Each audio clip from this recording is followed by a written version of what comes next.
I'm using the sponge for the foundation. Usually if I put too much moisturizer or serum, I can only use the sponge to take it out and blot like this. You can even blot with a tissue as well, but you can do like this before you use the foundation.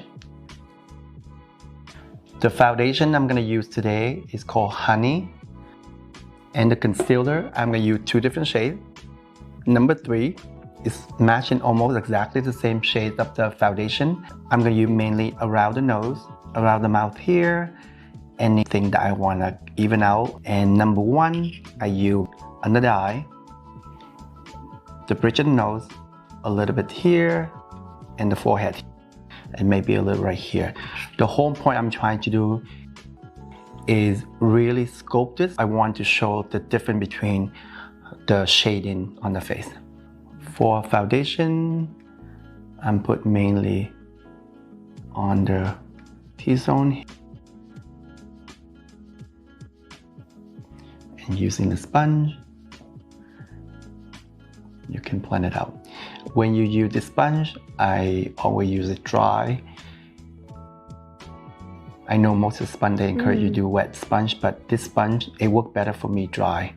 And if you want to get more coverage, you apply like this. If you want less coverage, you do that.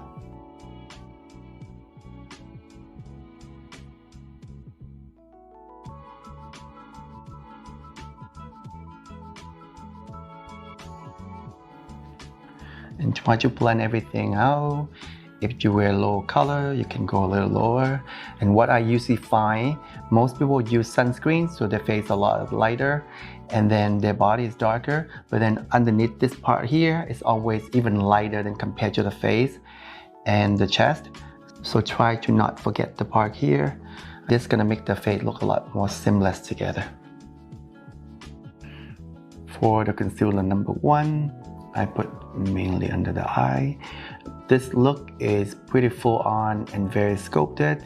Use your judgment of how much foundation concealer you like to use. Maya doesn't need that, but I'm just trying to demonstrate the look, so I have to do the whole process. You can modify how much and how little you want it. And a little there.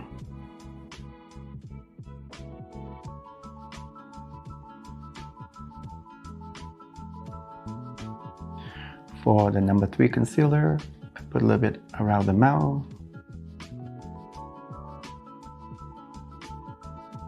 You can create the same look without this much foundation concealer. It's up to you. I'm just showing this so people have the option of want to see how it's gonna look like with someone who wears full-on makeup.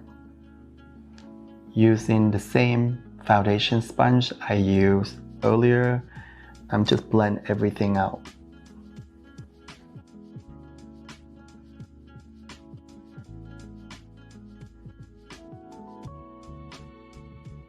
Using a small little brush like this, you can pinpoint which shade number 3. I think the best way to cover any blemishes is use the concealer the same shade of the foundation, not lighter. Most people use the concealer they cover under the eye. We tend to use a lighter shade there. It's better use the same shade. You make everything look seamless together. If you use a lighter